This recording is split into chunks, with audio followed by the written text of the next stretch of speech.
double five.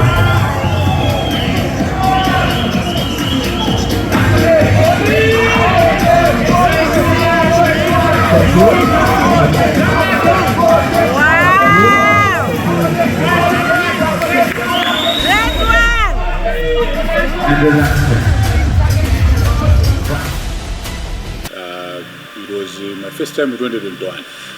My number one participating at Mr. Malawi as recognized by national level. The 2021 year being my first time in Naka number 7 out of 15 athletes. The other 2022, Nabanga reduced the number to question 4. Mr. Malawi Omai. The Kujoga Amenebo 2023 Guna Libe competition. There's Abangano 2024, the Naka number 2, Mr. Malawi. That was about 1 December 2024. By 8 December, I was in Zambia, and I invited WFF, that's World Fitness Federation. I mean, I 8. I made Nabanga big son of Menos. Now I was already number 1 of the 8 countries. And this was champion like from 2020 to MTF. I can miss MTF from 2020 up to this time now. So far, me big son of Menos in the career of bodybuilding. You know, it's like the town and I'm going to do it. Bank discovered in athletes. Mbuyomo, like from childhood stage to 14 in Castle and Pira. I was once a footballer. That's why I got my dream on a Bullet Reserve. Time manager Gunari and I got my Bullet City, Machada Panamurenge. Irango major destination here, Panamurenge, in a bit of Ponda, Robert Nambi, Penaconazabano, Pridia, Gulaine. That's why I was one reserve side. Matimambi in Plantamuja, and a type of busy. White goes, kicks. So the Marizano putting the Umbaria Super League in Amazano Mayama FC. There was no going to that was the Titanagoda about 2010. The men that I think with the Sisu. From 2010, men know that being an athlete in a single car, I should venture into another fitness thing. Then I want to bodybuilding since that time. The Mabanga no Kaguri, Zongo Jesus, Zongo Test and how. Rabas, bodybuilding, Bobida Majifu, Dan, Ulen Dog in Bogagona. So it was like in 2014, here was also Mayade Minigo, Nagamadi Zangana Gesum, Batoto. A man and the Bango and Kali Yadandona would, you are going to get up with Menori room. You can be competing. What I mean is, I think I have a serious revenue. Oh, this matter, and I'm going to say, I mean, to Mamucha to play the Gamanga. I'm adding Minogua, Iron Bodies Gym in Mokadoto, one of Venasamura, and Agamana and the Springs Park. So, being a soldier and being a bodybuilder, the internal body who say, being a good Amafunatum musical physically fit. Then, the bodybuilding, although even the football may never say a way, in a castle that is part of another physical fitness in the part of their life. They go also bodybuilding is the hand is really this most. So made my parents say I'm going to didn't shoot over the Mangas in Zolemera. And the next one body being so mechanic so many when there's like my castle, my engine, my gun. So it's not been run good but the bodybuilding they will do in Chile of Sigari. They would is my runner. That is why not to be in a reservoir. And the reaction, according to your question, to Virangarima Banga respond to Majami. But the Banga exercise because at a short period of time, Banga respond. The Maria genetics also, somebody Bambanga, the rate evangelist not be an giant. Abirama was your attack to sing there. And you do one time huge. So in the genetics, the older Madame as Barianga, my brother Zang, that Jim I come and my giant to come another body. So when I go say about genetics.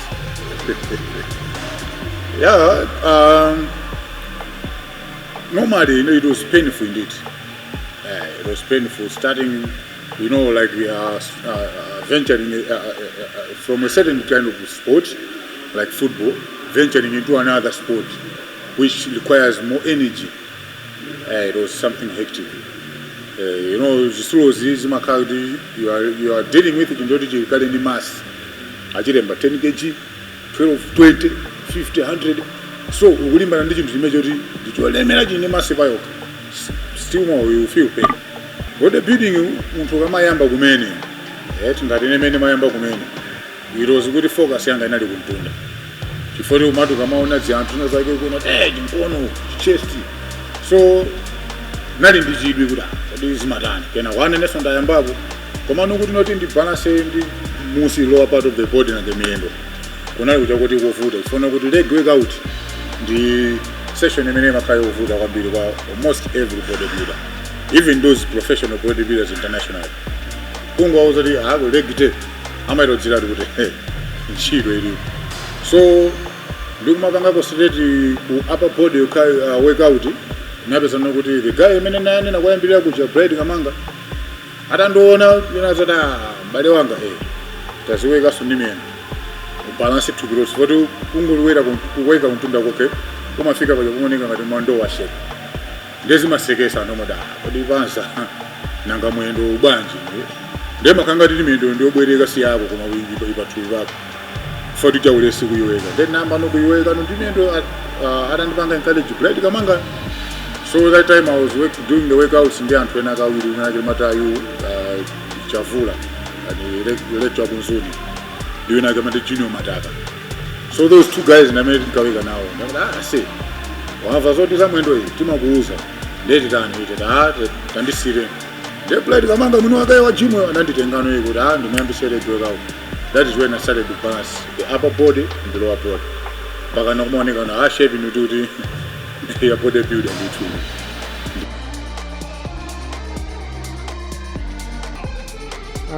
Chiyambija munthu amene ndidabisa chifukwa chakuti panali nyengo imene kumbuyoko anali football munthu yamasowera mpira kwambiri komano ataona kuti mpira uphanga ngatibe sinzikumutheka choncho tinangozindika kuti munthuyi wayambira zisulo koma ndi pakanthawi ndi kanyengo ndi zaka za mbuyo ndeti ndinakhati kudabo kuti kodi munthuyi chidwi chomenya mpira chathera pati kuti ayambeno kujoyina nawo bodybuilding.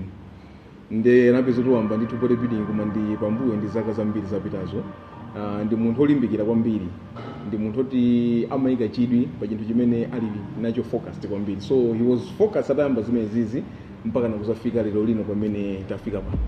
Growth yake yachitikadi mwansanga komano tingane kuti he still deserves it chifukwa chakuti waweka kwambiri kumbuyoko chifukwa chinthu sichimangoyamba yani. So anayambira patali komano kuzapanga nawo join ndi nyengo imeneyi wapanga join 2021 which was his major competition kwa imaba stage.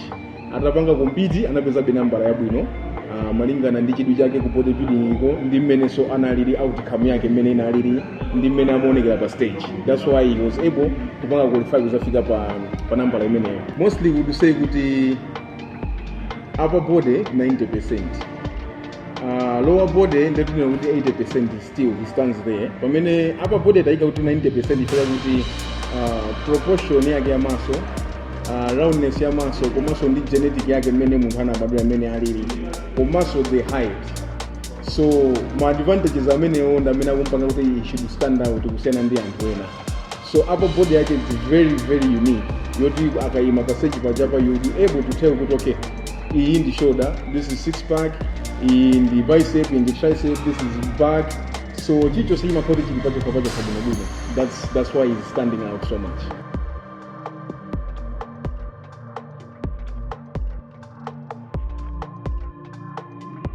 Generally bodybuilding inaini mapanga focus on almost titona kuti the full meaning of bodybuilding, right? When you use the dumbbells, you use like the amateur and my free weights, right?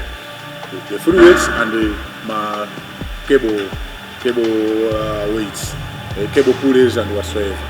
So you must find out the balance. So for kuti bodybuilding is divided into my face and that how is you can push day and pull day. So the other day you push, the other days you pull. So for kuti muscles are find out the body is also there balance. You push, and the muscles are going to react in that force. Right? When you pull, they go to so like the reverse motion of it. They need to balance both, so that's what they do. ndeti Monday ndimakhati program yanga naika kuti ndeti Monday ndeti mina ndiyamba ndi chest workout. Tuesday ndibwera ndi leg workout. Wednesday ndeti bagi komano ndimatha kuphatiriza. Ndekuti mina Monday ndipanga chest, shoulder and tricep. Tuesday ndinzaweka leg and calves. Ndeti Wednesday ndikubwera ndiweka bagi. Ndeti mina ninkono. Thursday ndikuweka somwe the other part. Mpaka na shoulder, mpaka na Friday umwe na Saturday. 2024 they just ended here. Where there was a Mr. Malawi bodybuilding competition. It was called Mr. Malawi Nationals. I was privileged to be number 2. I was happy with the position, in fact. Pena muntu umatsabe kudandaula komano as a professional bodybuilder umena udziwe. Then you blame the judges kuti number 1 kana khala ine. So aliyesa kupita competition amazicha kuti iye ndi number 1. So my judge akaweruza kuti 1 and 2 you just need to accept that. You humble kuti chabwino ngakhale mina nzanga imone ngati ndikumposa koma poti mene mwakona pano you accept that. So I accepted kuti I was chosen to be the number 2 Mr. Malawi. Kubwera no kumbali yosana nzimu naona kuti izi sandibere nzimu koma ndinongona kuti chabwino ngati ndili number 2 short for yanga inali bati. So pano this year I'm like focusing on my short falls aja. Amaya my short falls aja amaoneka no when it comes to my pictures. Timaona kuti kodi ne nasalira bati. Pamene unasalira bati weka without blaming my judge or whosoever. Kumaona kuti ulimbike. So the workout kwambiri imachitika. Suma ina kuti uzilimbana ndi munthu mzako. Aya ndikupange workout inake mphamvu ndipose wakuti. Bodybuilding doesn't go like that. When it comes to inspiration, bodybuilding, who inspires me? To be frank with you, like the time when Kisomo Kajamu, and as a winner, Mr. Malawi. Wayamba na winner classic yawi, but the name was Kajamu himself. And I win a minute Joyamba, Kenago, because I win no Mr. Malawi. I think that was 2016. Ata wina manager so inene ndikamakhala kumaonera yonchi pa TV pa jana kodi mai kunokuli mapanza etu chabwino na internationally amene ndimapanga follow ndi Samson Dauda. Samson Dauda ndakana kupanga follow mpaka pano pamoti anthu anafika pomene kuti azanga amene mapanga nawo kuti amandifunsa nota iwe chifano mapanga follow Samson Dauda, is it because kuti mafanana nena ine simple zoti mafanana. You know, I look like Samson Dauda. That's the guy I inspire. There have been a lot of guys, Jay Katra.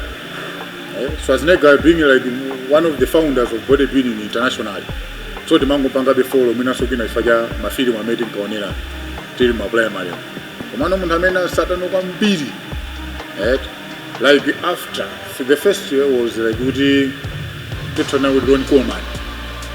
Ron Coleman is a man was the guy was like changing almost every year.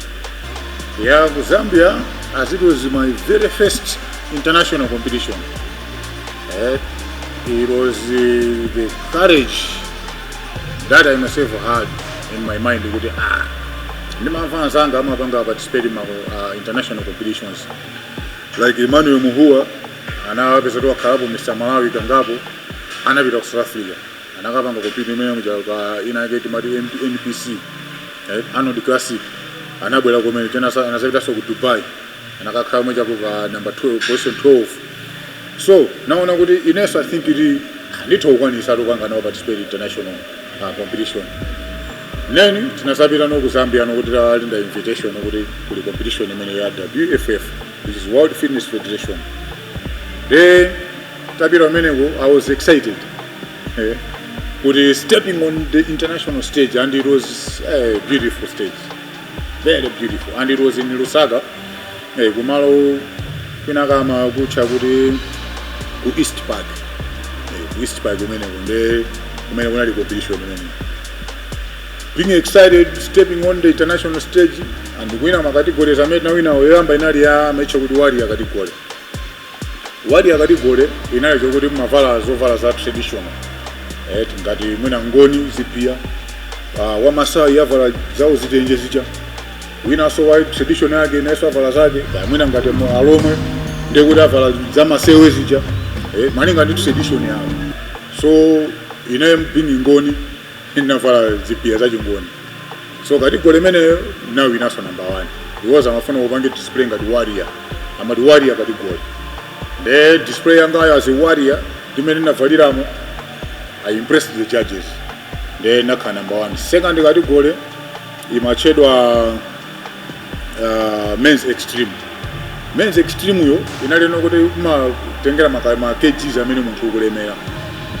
So ine ni malemera like over 100. That time timaka ni scale napeza ndi 104 kgs. So amene okay 90 kgs and above nekuti ino ndi extreme category. Imene normally imachedwa open bodybuilding. Imeneyo napeza tinda class number 1. So number 1 ku warrior category, number 1 ku men's extreme category. Then out okay, number 1 also ndena aja mopangene compete na number 1 okanuka. Ndena manga compete lokaloka now class number 1 like overall of the number 1s. Nde categories amene now ina anali atatu amene. On top of that, now in a pro card and now in a professional card, we show the mount pro card. Then the med also enough. Medo yeah, medo hii ndio onesa kumutu wekuti wewe ndi professional bodybuilder. Ama analemba about pro athlete. That is the WFF pro athlete. Hii ndi medo ya competition imene makabanga Zambia.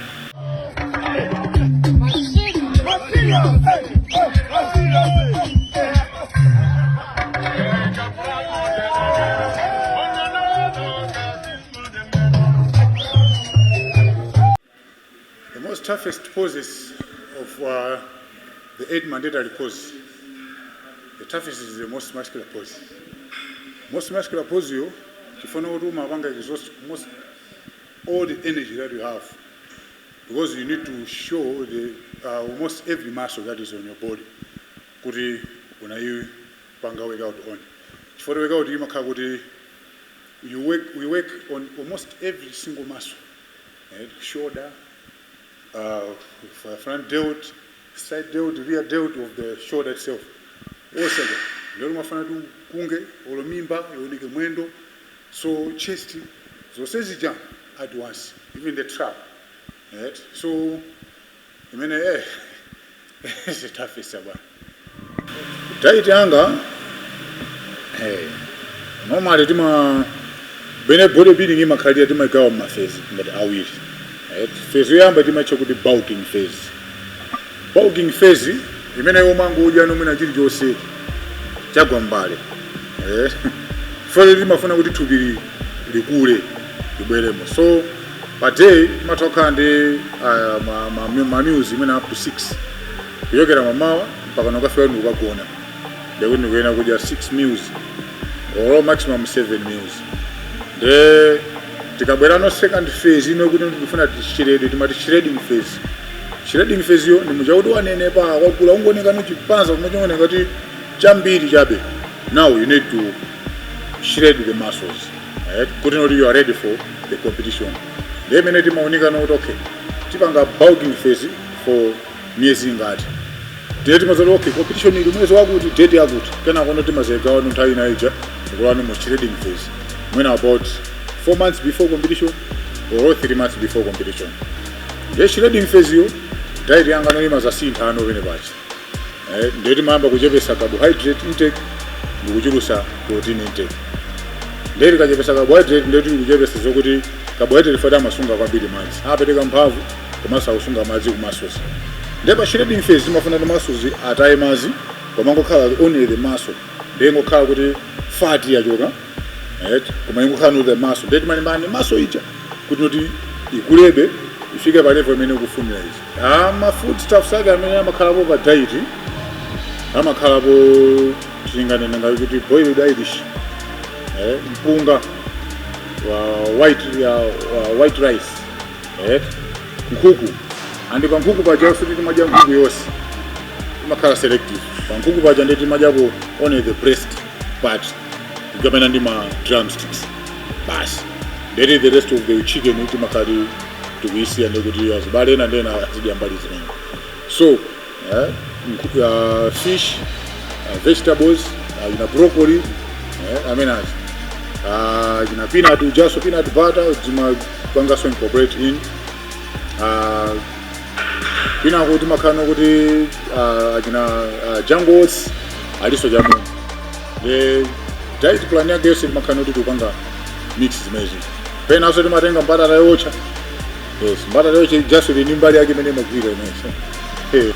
Nkhani ya steroid ndi nkhani yomwe even myself ndikakhala amene akundizwa bwino makopisho amene asewerapo a Mr. Malawi. Ndakanuma ni mana mwina ndi issue ngati imene kumanena kuti anthu ena akuwina chifukwa mwina ake akuoneka ngati amayuza ma steroids. Ena afe timangolemba ndi chisulo ndi zakudya ndiwo ndife tikamaonana siku kusiyana koma zipeza kuti mukuwasankhayo kuti ndetu mukuwasankhira vya ma steroids. So timangolankhula zimene zakuti mwina kongo aganizira komanso kuona kuti kusiyana kwake kusiyana kodabwisa kuti. So zamangozira mphula mwina faja mkwiyo komano in general ma steroid ajadodi ali ndi effect. Amakandi side effect akatuona apo ena akakufa amakandi heart attack. You see? So munthu peza kwangogwa ena ukafa zono kuti adudwa mwendo kufoti yana anapanga abuse ma steroids. De kumbani ngati imene ine maona kuti nkhani ya ma steroids ja ndiyovuta abana because ma steroids umakhala kulimba ndi DNA ya thupi. Ndati ndiyo kuti you have got natural DNA ndio ukatenga sujina kuti chisokoneze DNA chimakhala ndi side effect yake. So ine to myself amene akundiziwa ambiri ndiweka kuti omwe ndi chakudya ndeti mazoti diet chantu samaziwa kuti diet imakusintha. Tifuna kuti zatenge munthu otengati mina kumudzi pina kwake kuti zakudya zikuvutirako. Apeza zono kuti munthu ukhasu akazuka daily khasu kikiki mena kulima kucha akuika kwambiri koma chakudya kudya choperewera thupi lake limapanga responda kodi ndi mena akudyera. Chimene chimachitika commonly anthu amanena kuti bodybuilder umangokula thupi ndikuti peza timene ake nkabudulamo kachepa chifukwa amanena kuti ati thupi limathawira kutunda foti sinanga amaona ena kuti apangelegeka kuti kamwendo kakang'ono ndamati ndeti thupi lathawirako. So ndikuti kunyumba sisi kuyenda aso yayi chene mwene nganene that is just a common understanding. Komano ndizona kuti in real sense kunyumba zimatha kumayenda olongati ine pano paya mmale kuti mudati mwakomanda akazanga nakhati alipopa apa akanakuzana kuti silinganame abambo wanditu ndi bodybuilding omwe komanso kunyumba zimakhazi kutani zikuyenda nditu. Komano ndi nkhani zokuti olo munthu ukutenga bodybuilder ngati apo ena amene amazimatene ena lakhanduka apanga moko kuti ngokuti bodybuilder ndangukula kundula ino lazake msatinamize inosoti mwina ukabudula mutu mwina ndi kapesula ndene mango apanga moko kuti unenene muntenga bodybuilder mukumunena eti amene akabudula ukhe taking aside takaoneni kunja mpanga ni load test nde mupereke malizasi kuti zatimana zoona kapena nzosiyana.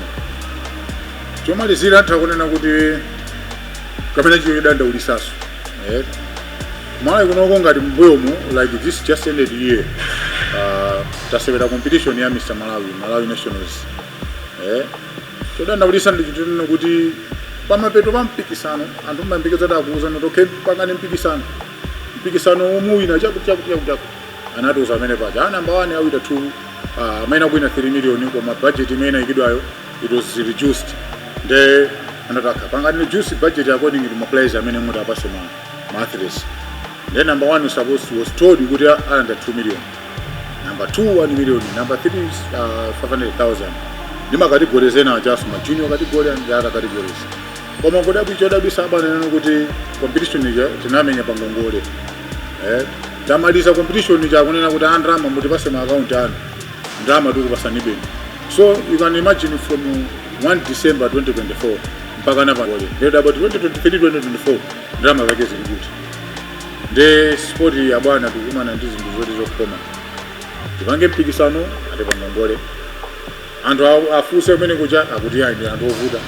Kwemba titani kweni.